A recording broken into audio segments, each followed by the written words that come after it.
ونستغفره ونؤمن به ونتوكل عليه ونعوذ بالله من شرور أنفسنا ومن سيئات أعمالنا من يهده الله فلا مضل له ومن يضلل فلا هادي له ونشهد أن لا إله إلا الله وحده لا شريك له لا مثال له ولا مثيل له ولا سهيم له ولا عديل له لا ضد له ولا ند له ولا والد له ولا ولد له ولا صاحبة له لا نذير له ولا مشير له ولا وزير له وليس كمثله شيء وهو على كل شيء قدير ونشهد أن محمدا عبده ورسوله أما بعد فأعوذ بالله من الشيطان اللعين المردود الرجيم بسم الله الرحمن الرحيم والليل إذا يغشى والنهار إذا تجلى وما خلق الذكر والأنثى إن سعيكم لشتى فأما من أعطى واتقى وصدق بالحسنى فسنيسره لليسرى صدق الله ربنا العلى وبلغنا رسوله الهدى. معزز حاضرین، علیکم السلام الی یوم القیام. یہ سورہ واللیل سے جو چند آیتیں میں نے پڑھی گزشتہ مضمون کے ساتھ ملحق کرنے کے لیے پڑھی گئی ہیں، کیونکہ مجھے گزشتہ کچھ دوستوں نے یہی فرمایا تھا کہ ابھی سیدنا صدیق اکبر رضی اللہ تعالیٰ عنہ کا سلسلہ منقبت چلنا چاہیے، ورنہ ہم تو آگے نکل گئے ہوئے تھے، ورنہ آج ہمارا مضمون تو ہو جانا تھا والعصر ان الانسان لفی خسر. اللہ اکبر. اگر ساری زندگی فضائل صدیق رضی اللہ تعالیٰ عنہ کے لیے وقف کر دی جائے تو زندگی ختم ہو جائے گی، فضائل ختم نہیں ہوں گے. یہ سب سے پہلے شخص ہیں جنہوں نے رسول اللہ صلی اللہ علیہ وسلم کی رسالت کی تصدیق کی. پہلے شخص، چونکہ جتنے گزشتہ انبیاء آتے رہے ان کی تصدیق آنے والا نبی کرتا رہا.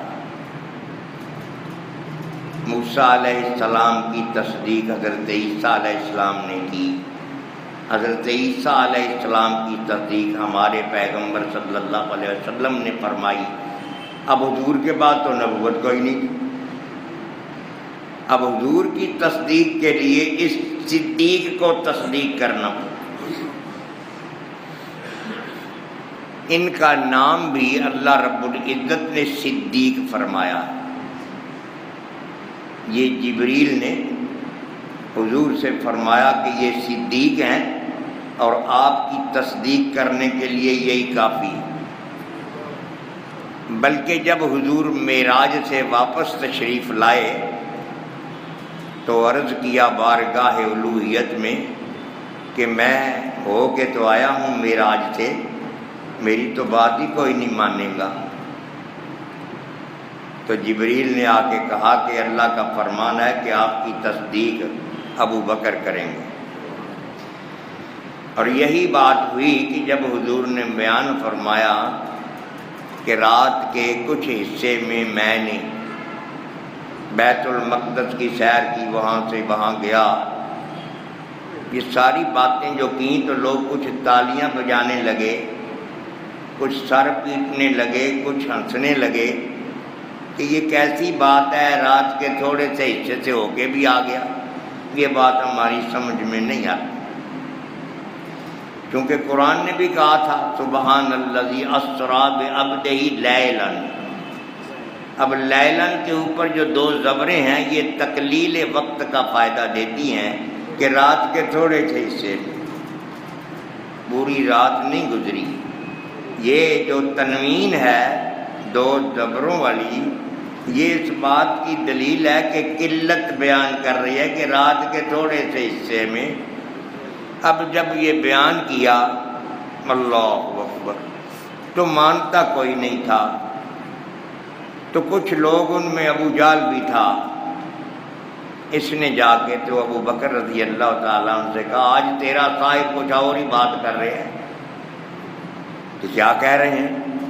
کہ وہ کہہ رہے ہیں کہ میں رات کے کچھ حصے میں یہاں سے وہاں تک ہو کے بھی آ گیا ہوں، کہ انہوں نے کہا ہے کہ ہاں، کہ پھر وہ ٹھیک کہتے ہیں۔ یہ پوچھ لیا کہ وہ کہتے ہیں کہ ہاں، کہ پھر وہ ٹھیک کہتے ہیں۔ اب یہ تصدیق، بلکہ شاید آپ کو یہ بھی پتہ ہوگا کہ جب انہوں نے سوالات کیے تو کچھ لوگوں نے یہ کہا کہ بتاؤ بیت المقدس کا نقشہ کیسا ہے، اس کے دروازے ستون وغیرہ کیسے ہیں؟ تو حضور فرماتے ہیں میں کوئی نقشہ دیکھنے تو نہیں گیا تھا، اس کے جواب میں مجھے کچھ تردد ہوا تو پردے ہٹا دیے گئے تو بیت المقدس سامنے نظر آ رہی تھی۔ حضور فرماتے ہیں میں دیکھ دیکھ کے بتا رہا تھا۔ اب یہ بات بھی ثابت ہے کہ میں دیکھ دیکھ کے بتا رہا تھا، پردے ہٹا دیے گئے۔ اسی طرح جب کوئی شخص دفن کیا جاتا ہے تو وہاں پوچھا جاتا ہے ما کنت تقول فی ھذا الرجل یعنی لمحمد صلی اللہ علیہ وسلم، کہ جب وہ مدفون دفن کر کے لوگ چلے آتے ہیں تو اس کے پاس دو فرشتے آ جاتے ہیں، اتاہ ملکان، اس کے پاس دو فرشتے آتے ہیں، فیقعدان، اسے اٹھا کے بٹھاتے ہیں، ویقولان، اور کہتے ہیں ما کنت تقول فی ھذا الرجل یعنی لمحمد صلی اللہ علیہ وسلم، کہ اس آدمی کے بارے میں تو کیا کہتا تھا، یعنی نبی کریم صلی اللہ علیہ وسلم کے بارے میں۔ اب یہ یہاں تین گروہ ہمارے سامنے آتے ہیں۔ کچھ لوگ تو وہ ہیں جو کہتے ہیں کہ خالی بر بنائے شہرت نبوت پوچھا جاتا ہے، ویسے ہوتا کچھ نہیں۔ یہ ایک طبقہ یہ کہتا ہے۔ ایک طبقہ یہ کہتا ہے کہ حضور خود تشریف لاتے ہیں ہر قبر میں، ہر مردے کے پاس۔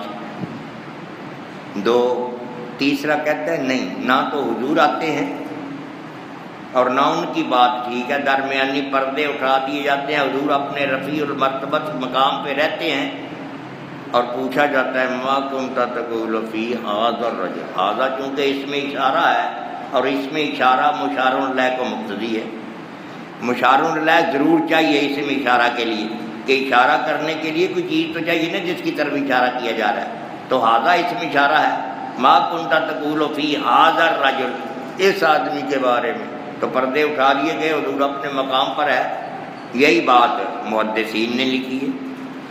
تو چونکہ جب پردے اٹھا دیے جائیں تو پھر تو سامنے سورج کتنی دور ہے، یہ سائنسدان کہتے ہیں 9 کروڑ میل دور ہے ہم سے، زمین سے یہ سورج، لیکن درمیان میں پردہ کوئی نہیں، پوری دنیا کو نظر آ رہا ہے، پردہ کوئی نہیں نا درمیان میں۔ اسی لیے جب حضور اپنے رفیع المرتبت مقام پر تشریف فرما ہوں گے، درمیان کے پردے اٹھا دیے جائیں تو سب کو نظر آئے گا۔ یہ نہیں ہو سکتا کہ 1000 آدمی ایک وقت میں مرتا ہے تو 1000 قبر میں 1000 وقت محدود جاتے ہیں، یہ بات نہیں ہے۔ ایک وقت میں کتنے جسم ہو جائیں گے کہ جائیں گے؟ جسم اپنے مقام پہ رہتا ہے، پردے اٹھا دیے تب کو نظر آتا ہے۔ چلو تو بتا دیے گئے ایسے ہی۔ تو تصدیق کرنے کے لیے صدیق اکبر رضی اللہ تعالیٰ عنہ نے تصدیق کی کہ میں اس بات کی تصدیق کرتا ہوں کہ وہ جو کہتے ہیں ٹھیک کہتے ہیں۔ اب میں نے جو سورہ واللیل سے آپ کو یاد کرائی ہے، فرمایا کہ اما من آتا وصدق بالحسنی فسنیسرہ للیسری، وہ شخص جس نے عطیات دیے، اللہ کی راہ میں خرچ کیا، اما من آتا، عطا کیا، دیا، وہ شخص جس نے اللہ کی راہ میں خرچ کیا۔ یہ تو آپ جانتے ہیں کہ نبی کریم صلی اللہ علیہ وسلم کے تمام صحابہ میں سے زیادہ خرچ فاروق سے بھی زیادہ، عثمان سے بھی زیادہ اپنے وقت پر انہوں نے کیا، بلکہ حضور نے فرمایا کہ سب کے میں نے احسان چکا دیے سوائے ابو بکر کے، اس کے احسان کا بدلہ اللہ دے گا۔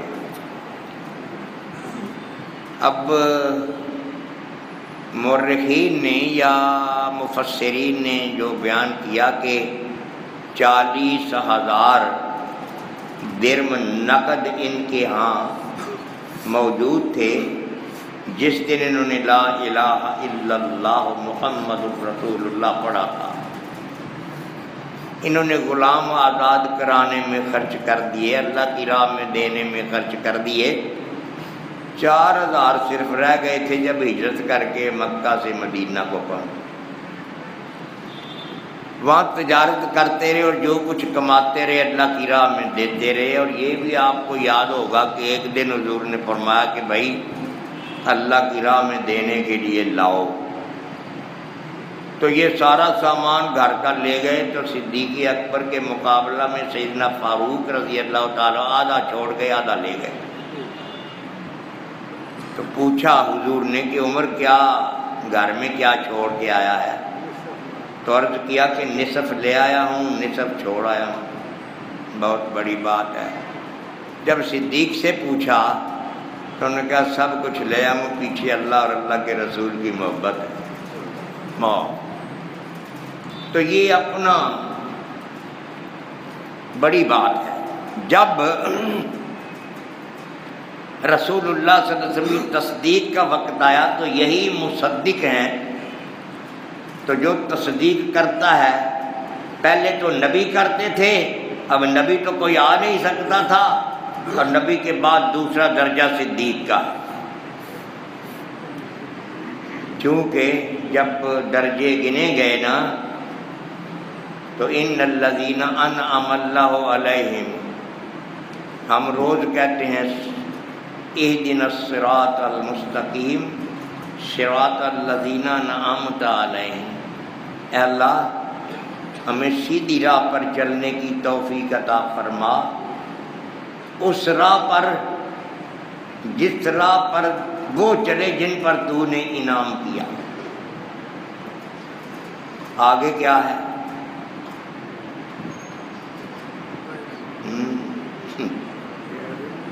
غیر المغضوب علیہم ولا الضالین۔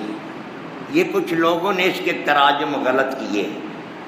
اکثر لوگوں نے کہا ہے کہ اس راہ پر نہ چلانا جس راہ پر جن پر تو نے غضب کیا یا گمراہ ہو گئے۔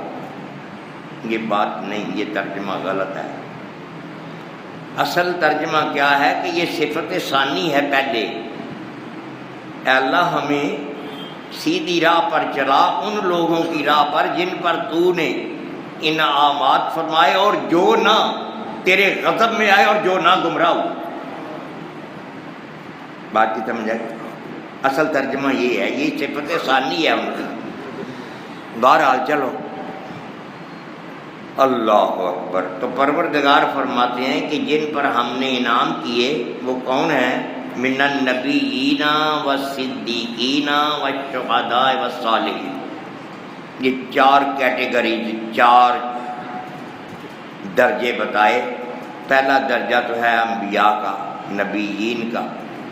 نبیین کی نون کے بعد صدیقین چلتے. جب ان کی سلسلہ کی ختم ہو جاتی ہے بات تو آگے شہداء چلتے ہیں اور پھر آگے صالحین ہیں. آپ نے دیکھا کہ ایک پہاڑ پر حضور تشریف فرما تھے تو پہاڑ نے جنبش کی، ہلا تو حضور نے پاؤں مار کے کہا اس کو یا جبل، اور ٹھہر جا پہاڑ، تیرے اوپر پتہ نہیں ایک نبی ہے، ایک صدیق ہے، 2 شہید ہیں. تو حضور تھے، صدیق تھے، فاروق و عثمان تھے. تو گویا صدیق کا دوسرا نمبر شہید کا ہے. اب ضروری تھا کہ نبی کے بعد ہمارے پیغمبر علیہ السلام کے بعد نبوت کا تو اختتام ہو چکا تھا. یہاں ایک اور بات میں عرض کر جاؤں کہ ختم نبوت کا بعض لوگوں نے مطلب یہ لیا کہ حضور پر نبوت ختم ہو گئی ہے. خالی مطلب یہ لیا، خالی یہ نہیں ہے. اصل بات کیا ہے کہ حضور پر ختم زمانی بھی ہے، ختم مکانی بھی ہے، ختم مرتبتی بھی ہے. زمانہ بھی نبوت کا ختم ہو چکا ہے حضور پر، مرتبہ بھی نبوت کا ختم ہو چکا ہے حضور پر، اور جگہ بھی نبوت کی ختم ہو چکی ہے حضور پر. اس کے بعد کوئی جسم ایسا نہیں جس پر نبوت اترے، اور کوئی اس لائق نہیں جس پر نبوت نازل ہو، اور مرتبہ بھی کوئی نہیں اب جس کے یہ نبوت ملے. تو اس لیے خالی ختم زمانی نہیں، ختم مکانی بھی ہے، ختم مرتبتی بھی ہے. تو حضور پر ہر قسم کی نبوت کا اختتام ہو چکا. جاہل آدمی کچھ کہتا ہے، اور جیسے کہ مرزا غلام احمد قادیانی اپنی ایک کتاب میں لکھتا ہے کہ ہستہ خیر البشر خیر الانام، کہ وہ پیغمبر صلی اللہ علیہ وسلم خیر البشر ہے، خیر الانام ہے. ہستہ خیر البشر خیر الانام، ہر نبوت را بروچ و اختتام. ہر ایک قسم کی نبوت حضور پر ختم ہو چکی ہے. ارے جاہل کے بچے، جب آپ تو یہ اقرار کر رہے ختم ہو چکی ہے، پھر تو نبی بھی بن رہے ہیں. تو اصل بات کیا ہے کہ جب وہ مغز ڈھیلا ہو جاتا ہے تو پھر راہ راست نہیں سوجھتی، پھر غلط راستے پہ چل پڑتا ہے. کچھ لوگ اپنے خوابوں کی تعبیر کرنے کے لیے دوڑتے ہیں. وہ پرسوں اپنا وہ جو ARY نہیں، اپنا ٹیلی ویژن کا ایک، وہاں پر ایک آدمی بیٹھا ہوا تھا اور وہ یہ کہہ رہا تھا کہ یہ جو عطار القادری صاحب ہیں، ان کو خواب آیا تھا ایک بار. خواب اچھا ہوتا ہے دیکھنا، لیکن ہر خواب نبی کا خواب نہیں ہوتا. نبی کا خواب غلط نہیں ہوتا، اور ہمارا ہر خواب سچا نہیں ہوتا. میری بات کی سمجھ آ گئی؟ کیونکہ خواب نبوت وہی ہوتی ہے. سیدنا ابراہیم علیہ السلام نے خواب ہی دیکھا تھا نا، لیکن وہ وہی تھی بیٹے کی. حضور کے خواب ہی دیکھے تھے. حضور کی نبوت کی ابتدا سچے خوابوں سے ہوئی ہے. تو نبوت کے خواب جو ہوتے ہیں وہ حقیقت ہوتے ہیں، اور عام لوگوں کے خواب خیال ہی ہوتے ہیں. اللہ اکبر. تو اس کو خواب آیا تھا کہ میں پاکستان کا وزیر اعظم بن گیا ہوں. یہ خواب آیا تھا، یہ پرسوں بیان کر رہے تھے وہ. میری بات کی سمجھ آ رہی؟ اب یہ اس خواب کے پیچھے دوڑ رہے ہیں. سمجھ گئے کہ مجھے وزیر اعظم بنایا جائے. آئے میرے اللہ. اور کہیں یہ شیخ الاسلام بنتے ہیں، کہیں یہ اپنا. مجھے حیرت ہوتی ہے کہ جو کام سید الرسول نے نہیں کیا وہ یہ کر رہے. نبی کریم صلی اللہ علیہ وسلم نے جو کام نہیں کیا، مثال کے طور پر قرآن کہتا ہے وما تسمع من فی القبور. آپ قبر والوں کو نہیں سنا سکتے۔ قرآن کی آیت ہے، میری بات نہیں۔ وَمَا أَنْتَ بِمُسْمِعٍ مَّن فِي الْقُبُورِ، اور تسمع بھی آتا ہے کہ آپ نہیں سنا سکتے۔ ہاں، اللہ جسے چاہے اسے سنوا دے۔ اس کا تو سلسلہ آیا کہ ایک دن یہ دکھا رہے تھے ٹیلی ویژن پر کہ اس کا ایک مرید مر گیا، اس کو جب دفن کیا گیا تو لوگوں کو کہنے لگا پیچھے ہٹ جاؤ، میں نے کوئی بات کرنی ہے اس سے۔ لوگ پیچھے ہٹ گئے، کہنے لگا ہاں بھائی منکر نکیر آ گئے ہیں، خود ہی کہتے ہیں ہاں آ گئے۔ اچھا انہوں نے سوال کر دیا ہے؟ ہاں کر دیا ہے۔ ان کو یہ جواب دے دیا ہے؟ دے دیا ہے۔ ساری باتیں کر کے تو کہنے لگا بات ہو گئی، چلو چلو۔ لیکن یہ کام تو پیغمبر علیہ السلام نے بھی نہیں کیا۔ اللہ اکبر۔ اور پھر یہاں تک بے باکی کہ حضور میرے گھر آئے ہیں، میں نے کرایہ دیا ہے، میرے رہے ہیں، اور پھر چلے گئے ہیں مجھ سے کرایہ لے کر۔ اور اس کے اپنے ہم مسلک اس کے خلاف ہو گئے تھے اس بات سے کہ یہ کیا کر رہے ہیں۔ تو کچھ باتیں ایسی ہوتی ہیں کہ آدمی کو ذہنی انتشار کا شکار کر لیتی ہیں، پھر ان کے پیچھے دوڑتا ہے۔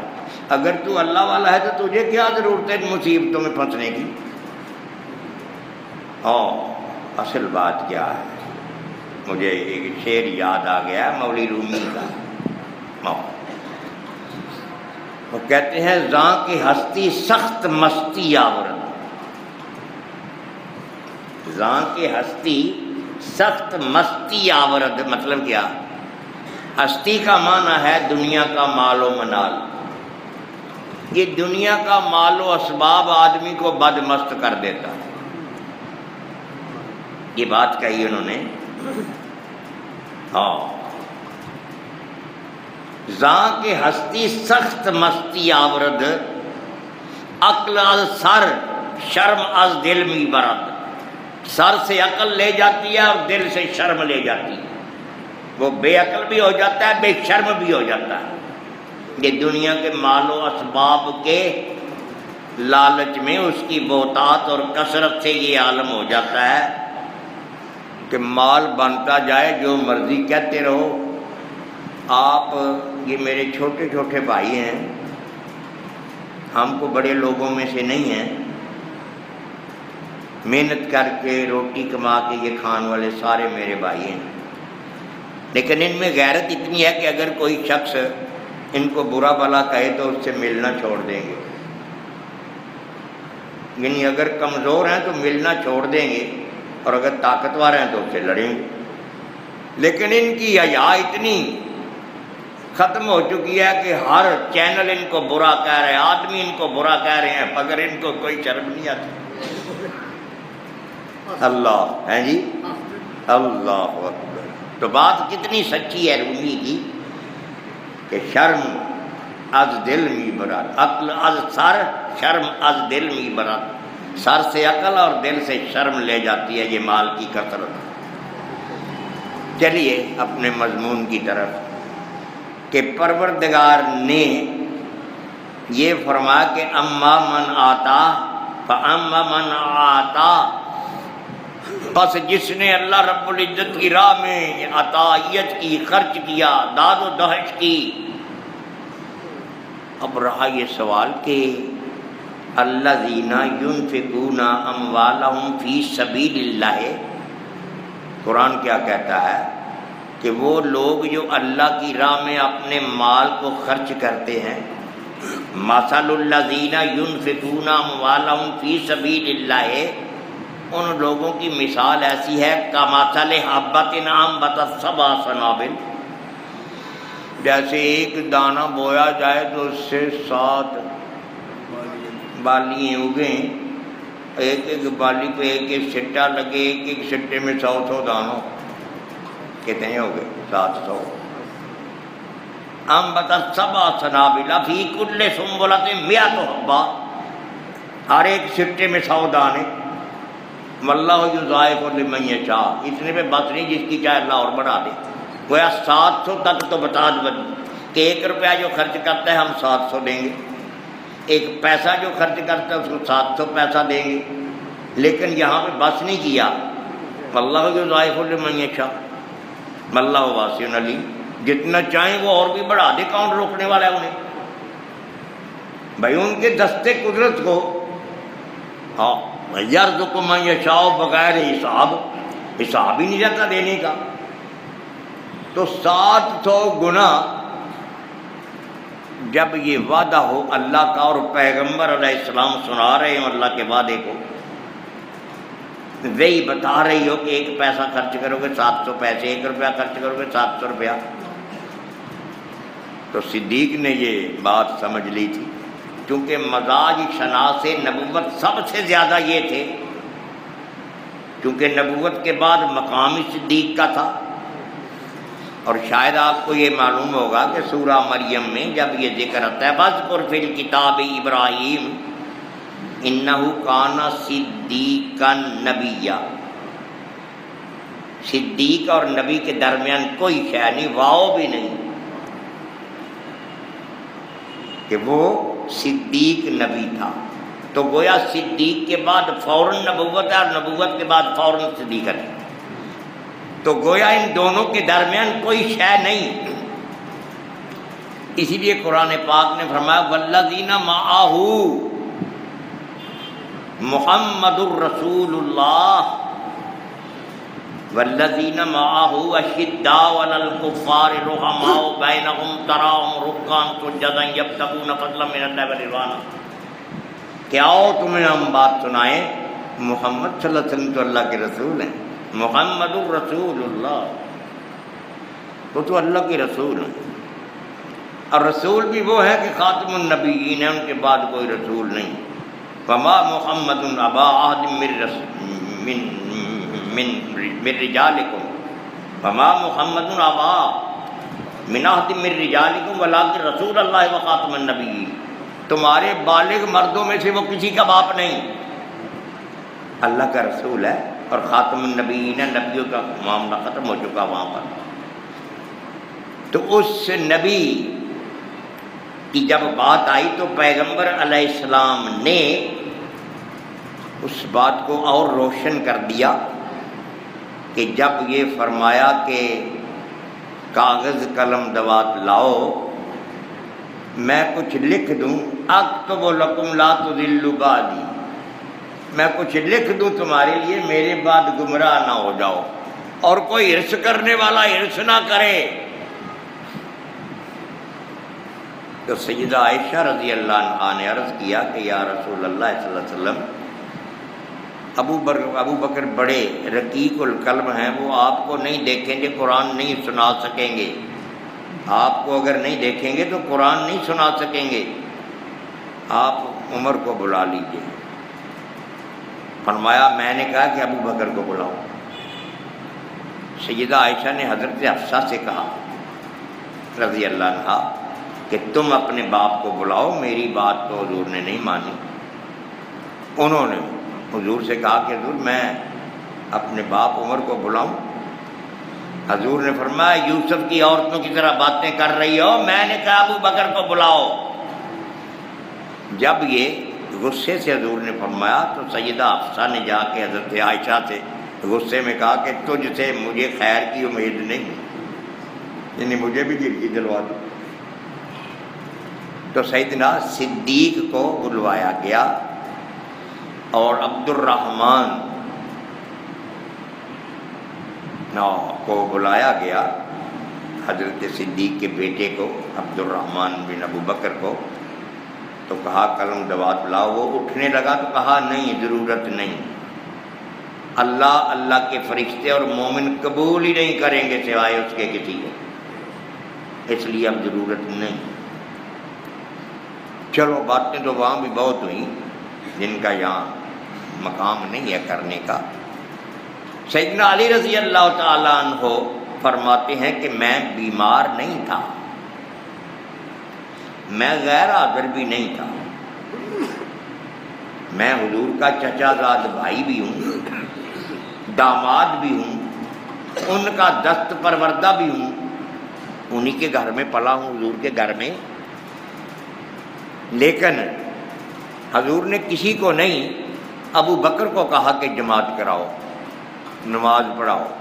ہم دیکھ رہے تھے، ہمیں تو اس بات کی قطعی طور پر گنجائش نہیں تھی کہ حضور کو کہیں کہ مجھے کر دو یا فلاں کو کر دو۔ حضور تو جو کر رہے تھے اللہ رب العزت کے حکم سے کر رہے تھے۔ جب ہم نے دیکھا کہ حضور نے ہمارے دین کا امام اس کو بنا دیا ہے، تو ہم نے کہا دنیا تو دین کے ماتحت ہے، ہم نے دنیا کا بھی اسے قبول کر لیا۔ اللہ اکبر۔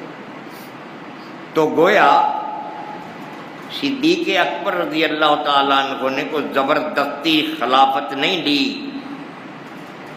یہ تو دی گئی ہے، زبردستی دی گئی ہے کہ تیرے سوا اور میرے بعد خلافت کا اہل نہیں کوئی۔ اللہ اکبر۔ کیونکہ شہید کا مرتبہ تیسرے نمبر پر ہے، دوسرے پر نہیں۔ تو حضرت علی، حضرت عثمان، حضرت عمر رضی اللہ تعالیٰ عنہ اجمعین یہ سب شہید ہیں۔ نبی کے بعد تو صدیق چاہیے تھا، شہید نہیں چاہیے تھا، اس لیے ان کو لایا گیا۔ اور حضرت علی رضی اللہ تعالیٰ عنہ کو کوفہ، مدینہ چھوڑ کر کوفہ چلے گئے تھے، اپنا دارالخلافہ کوفہ لے گئے تھے، اور وہاں جمعے کے دن منبر پر بیٹھ کر خطبہ دے رہے تھے، تو سوال کیا حاضرین سے، هل تعلمون من اشجع فی امت النبی صلی اللہ علیہ وسلم، جانتے ہو حضور صلی اللہ علیہ وسلم کی امت میں سب سے زیادہ شجاع کون ہے؟ فقام رجل فقال انت قال لا، ایک آدمی اٹھا، اس نے کہا آپ، کہا نہیں،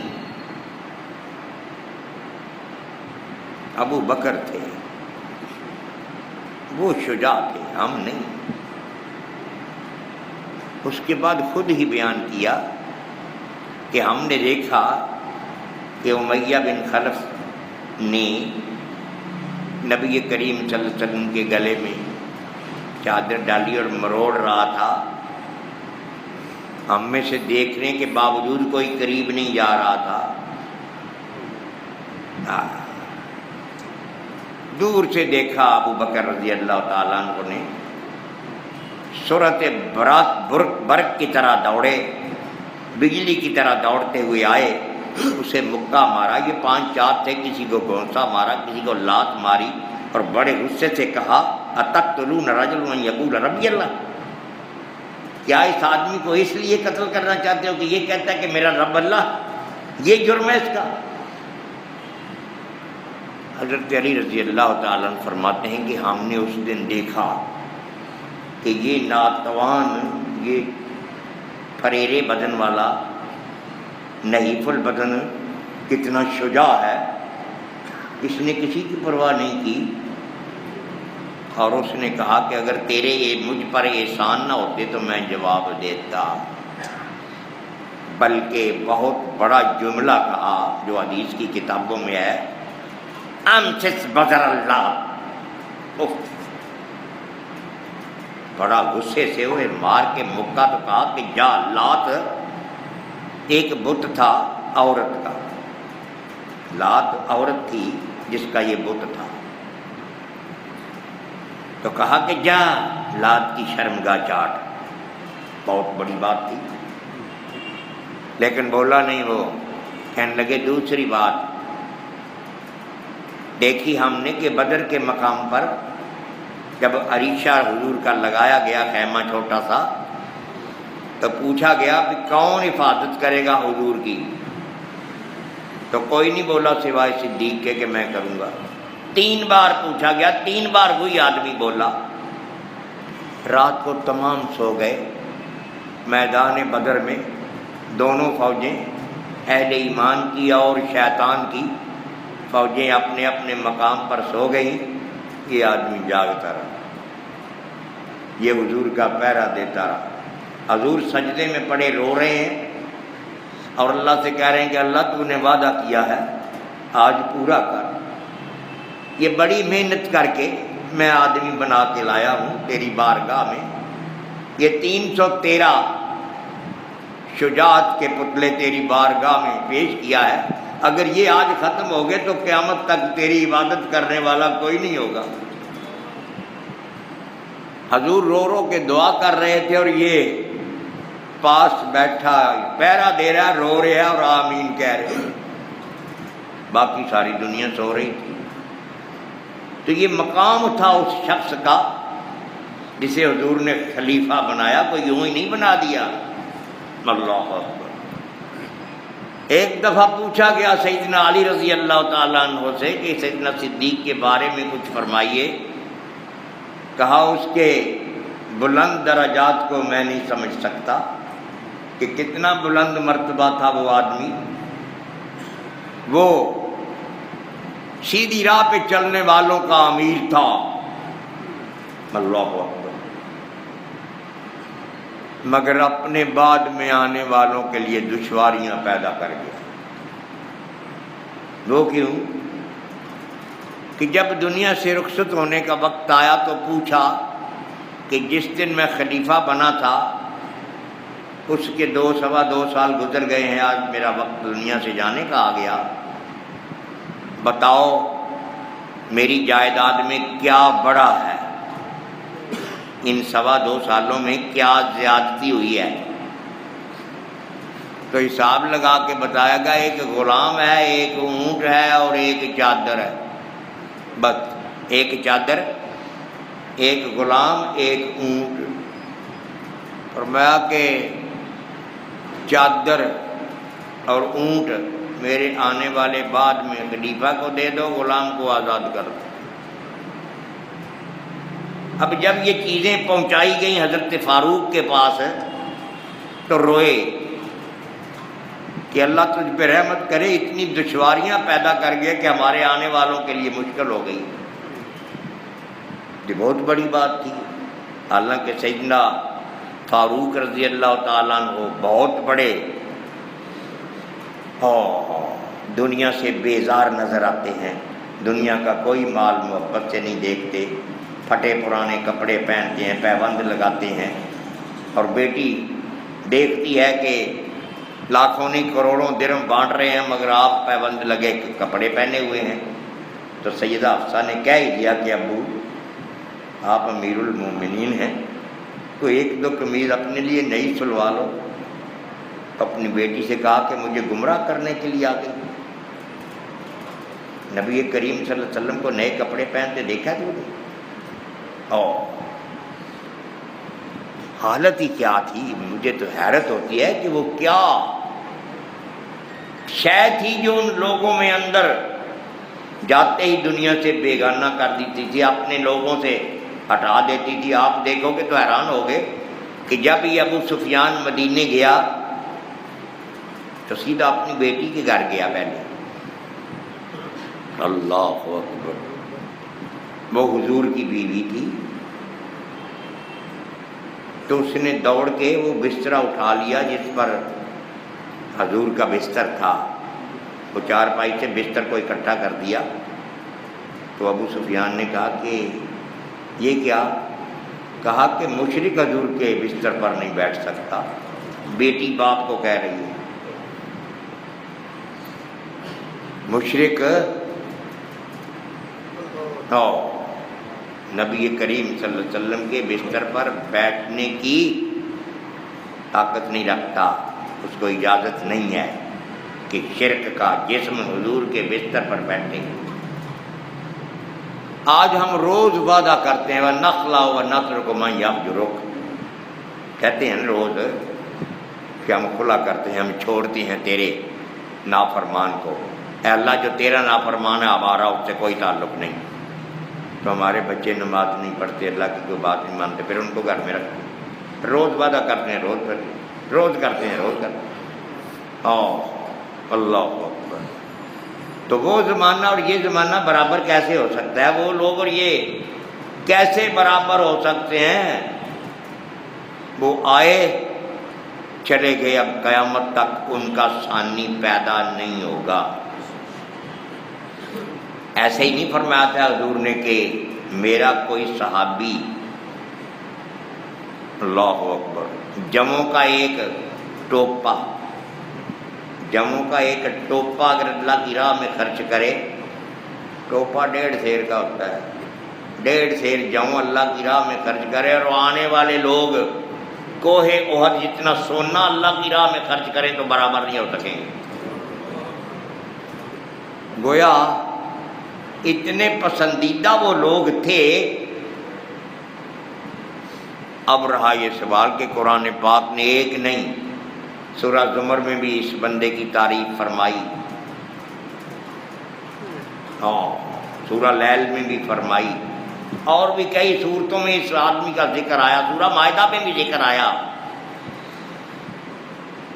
کہ اگر کوئی شخص مرتد ہو جائے گا تو ہم ایسے لوگوں کو لائیں گے جو اللہ سے محبت کرتے ہوں گے، اللہ ان سے محبت کرتا ہوگا، وہ اللہ کے محبوب ہوں گے اور اللہ ان کا محبوب ہوگا۔ یحبہم و یحبونہ، قرآن کے الفاظ ہیں، اللہ ان سے محبت کرے گا، وہ اللہ سے محبت کریں گے، وہ تمہاری خبر لیں گے۔ تو کون آیا؟ یہ ارتداد جب ہوا تو ارتداد کب ہوا؟ سیدنا صدیق کے زمانے میں کچھ لوگ مرتد ہو گئے، کچھ نے کہا کہ ہم زکوٰۃ ہی نہیں دیں گے، اور کچھ نے کہا کہ ہم مانتے ہی نہیں اس مذہب کو۔ یہ بہت بڑا ایک فتنہ پیدا ہوا، تو حضرت صدیق اکبر رضی اللہ تعالیٰ عنہ نے کہا میں جہاد کروں گا۔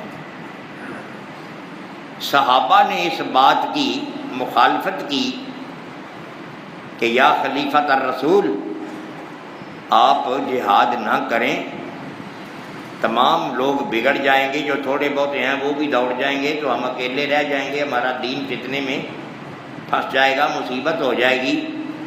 حتیٰ کہ سیدنا فاروق بھی اس طرف ہو گئے۔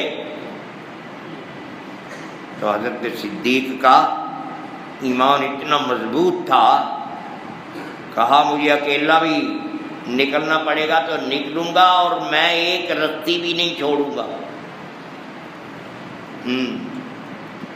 سیدنا فاروق فرماتے ہیں جب انہوں نے اپنے عزم کا اظہار کیا تو میرے بھی انشراح قلب کا سودا بن گیا، میرا بھی دل کھل گیا۔ پھر ہم نے تائید کی ان کی، اللہ نے پھر انہیں فاتح کر دیا۔ خالد بن ولید کو بھیجا مسلمہ کذاب کی طرف۔ ایک اسود انسی، ایک سجا نکلی عورت، وہ کہنے لگی محمد صلی اللہ علیہ وسلم خاتم النبیین تھے، نبیات نہیں تھے، عورتوں کوئی نبوت ختم نہیں ہوئی، مردوں کی ہوئی ہے۔ جی بڑے بڑے فلسفہ کرنے والے لوگ ہوتے ہیں نا، بات تگڑ بنا، کہنے کہ وہ خاتم النبیین تھے، نبیات نہیں تھے۔ نبیہ آ سکتی ہے، نبی نہیں کو آ سکتا۔ 40,000 فوج اس کے پاس تھی۔ ان دونوں کی ملاقات ہو گئی، مسلمہ کذاب کی اور اس کی۔ ایک خیمے میں دونوں گھس گئے، بعد دونوں نے اپنا صلح کر لی، اس کے ساتھ جو ہوا پھر ہوا، وہ اس کی بیوی بن گئی، جو بھی ہوا۔ وہ نبیہ بھی گئی، نبی بھی گیا، دونوں مارے گئے، سجا مارا گیا۔ کوئی ایک نکلا، کئی نکلے کہ شاید نبوت ہمیں مل جائے، جیسے یہ خواب آیا کہ وزیر اعظم ہم بن جائے، شاید ہمیں وزارت عظمیٰ مل جائے۔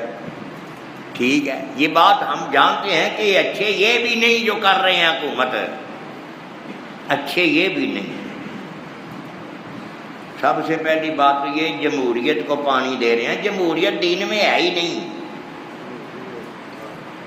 یہاں مجھے یاد ہے کہ کچھ مدت ہوئی ہے، یہاں کچھ لوگ آئے، بڑے بڑے لیڈر آئے، مفتی محمود صاحب بھی تشریف لائے، اور یہ جو برف خانہ ہے نا، اس برف خانے میں اجتماع ہوا لوگوں کا۔ ایک منٹ،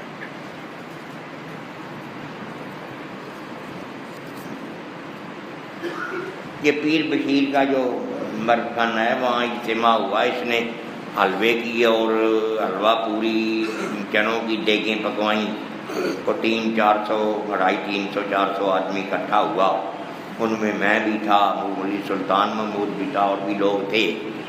یہ اپنا وہ کیا نام تھا، وہ ٹوپی پہنتا تھا جو ہاں جی نواب زادہ نصر اللہ، وہ بھی تھا، مفتی محمود صاحب تھے۔ اب وہاں بیٹھے تو یہ ہمارے مولوی سلطان محمود صاحب ایبٹ روڈ پہ ہوتے تھے، یہ اٹھے، انہوں نے مفتی محمود صاحب سے پوچھا کہ مفتی صاحب دین میں تو جمہوریت نہیں۔ اب مفتی صاحب کہنے کے بیٹھ جاؤ، یہ بیٹھ گیا بیچارہ، انہوں نے کہا بیٹھ جاؤ، یہ بیٹھ گیا۔ اب میں اٹھا، میں نے کہا مفتی صاحب نہ میں آپ کا شاگرد ہوں اور نہ آپ مجھ پر حکم چلا سکتے ہیں، یہی سوال میرا ہے کہ جمہوریت دین میں نہیں۔ میں آپ کو اس کی مثال دیتا ہوں، آپ نے کم از کم 20-25 سال لگائے ہیں علم دین پڑھنے میں، مفتی بنے ہیں، دارالافتاء میں ہیں، حدیث پڑھی ہے، تفسیر پڑھی ہے، بہت کتابیں پڑھ کے یہاں تک پہنچے ہیں، ٹھیک ہے نا؟ وہ سامنے جھاڑو دے رہے ہیں سڑک پر، خاک روب، جمہوریت کہتی ہے اس کا ووٹ اور آپ کا ووٹ برابر ہے۔ تمہارے علم کا کیا فائدہ جب وہ ایک خاک روب کے برابر آپ کا ووٹ ہے؟ کہ کوئی جواب نہیں تھا مفتی کے پاس۔ کہنے لگا پھر کیا کریں؟ میں نے کہا وہی شورائی نظام لاؤ جو حضور نے دیا تھا۔ تو یہ نہیں ان کے مطلب کا نہیں وہ شورائی نظام، کیونکہ نظام شورائی میں تقویٰ چاہیے، اور یہ شرابی، دانی، جوا کھیلنے والے، دوڑے لگانے والے، گھوڑے دوڑانے والے، ہاں دیکھو ان کے گھوڑے مربے کھاتے ہیں اور لوگ بھوکے مرتے ہیں، لوگوں کو پانی نہیں ملتا، یہ کتنے مر گئے ہیں پانیت، اور ان کے سینکڑے کھانے پکتے ہیں، کچھ ضائع جاتے ہیں۔ ان کے ذرا تو ایوان صدر کا یا ایوان وزارت عظمیٰ کا خرچ تو دیکھیں کتنا ہے، وہ برچی خانے کا خرچ دیکھو، وہ لاکھوں نہیں کروڑوں میں ہوتا ہے مہینے کا۔ تو میں نہیں یہ کہتا ٹھیک ہے، یہ بھی غلط ہے، مگر جو سامنے آ رہے ہیں وہ بھی ہوس میں آ رہے ہیں، یہ سارے ہوس پرست لوگ ہیں، اور یہ دنیا کا مال اکٹھا کرنا چاہتے ہیں اور دولت مند سے دولت مند ترین بننا چاہتے ہیں۔ ارے بے وقوفو، تمہاری عقل چلی گئی، جتنا چاہو اکٹھا کر لو، ساتھ تو کچھ نہیں جائے گا، ساتھ تو کچھ نہیں جائے گا۔ حضور نے فرمایا جب قبر کے پاس جاتا ہے آدمی تو 3 چیزیں قبر تک جاتی ہیں اس کے ساتھ، اس کا مال بھی جاتا ہے، اس کے عیال بھی جاتے ہیں، اس کے اعمال بھی جاتے ہیں۔ 2 چیزیں لوٹ جاتی ہیں واپس، مال بھی دنیا میں رہ جاتا ہے، اپنے گھر والے بھی پیچھے رہ جاتے ہیں اعمال۔ اب اعمال کی بات کرو، یہی تو اگلی صورت بتا رہی ہے، والعصر ان الانسان لفی خسر، قسم ہے زمانے کی، یہ تو میں نے ابھی شروع نہیں کی نا، ہر انسان گھاٹے میں، ان الانسان لفی خسر، اس کی میں ابھی بات نہیں کر رہا کیونکہ یہ ابھی شروع ہی نہیں ہوئی، مگر نہ اس میں بڑے راز ہیں، موتی ہیں، یہ سب سے زیادہ آدمی کو سیدھا کرنے والی صورت ہے، اور کثیر المعانی الفاظ ہیں اس کے، اور پھر اس میں خلافت کا بھی اشارہ ہے، ساری باتیں اس میں بیان ہوں گی جب اس کو شروع کریں گے۔ تو فرمایا ہر انسان گھاٹے میں، خسران میں، گھاٹے میں، خسارے میں۔ اس کی مثال دی گئی ہے برف سے آدمی کی،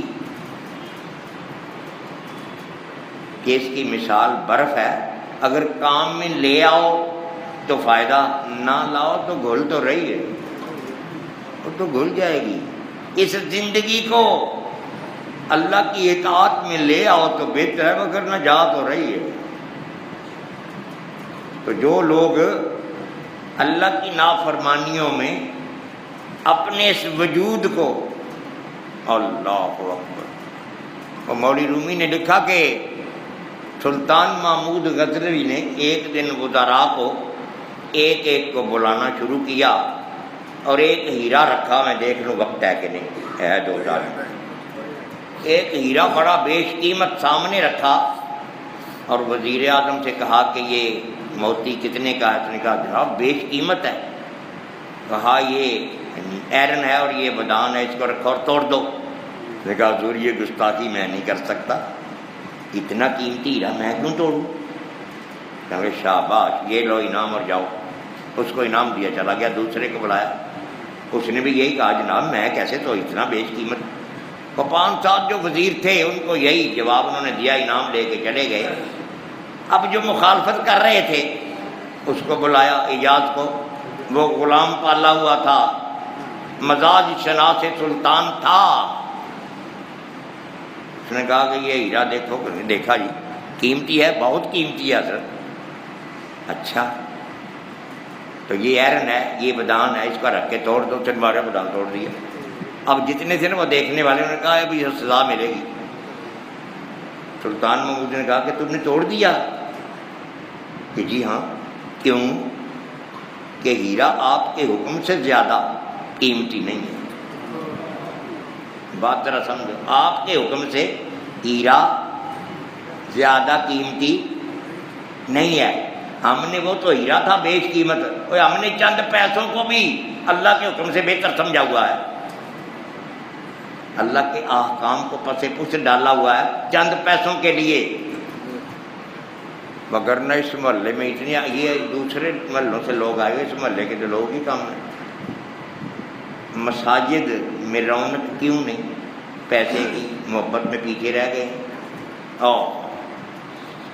تو گویا مطلب یہ ہے کہ اللہ رب العزت سے جب محبت ہو جاتی ہے نا، وہ آپ نے سنا تھا نا لطیفہ ایک، کہ ایک نواب کے ایک ہی لڑکی تھی، تو اس نے اپنی ریاست میں اعلان کروایا کہ میں اپنی بچی اس کو دوں گا جو خوبصورت ہوگا اور بڑا نمازی ہوگا۔ تو ایک غریب گھر کا لڑکا خوبصورت تو تھا، نمازی نہیں تھا۔ اس نے کہا یہ بات بن رہی، نماز شروع کر دیتے ہیں۔ وہ آ گیا، نماز پہ نماز، نماز پہ نماز، سارے گاؤں میں مشہور ہو گیا کہ فلاں لڑکا بڑا نمازی ہے۔ گاؤں سے نکل کے شہر میں، حتیٰ کہ 2 4 سال میں ساری ریاست میں دھوم مچ گئی کہ وہ بڑا نمازی ہے۔ نواب دیکھنے کے لیے آ گئے، دیکھا کہ وہ سجدے میں رو رہے، سلام پھیرا تو نواب صاحب نے کہا ٹھہر جا بیٹا، ہم نے تجھے قبول کر لیا ہے، میری ایک ہی بیٹی ہے اور میں نے تجھے پسند کر لیا ہے۔ اس نے کہا نواب صاحب آیا اسی لیے تھا، مگر اب اس سے دل لگ گیا، اب ضرورت نہیں۔ جب اس سے دل لگ جائے نا تو پھر کسی شے کی ضرورت نہیں رہتی، اور جب دولت سے لگ جائے تو پھر اس کی ضرورت نہیں رہتی۔ وآخر دعوانا ان الحمد للہ رب العالمین۔ یہ مضمون تو چلتا رہے گا جی۔ 2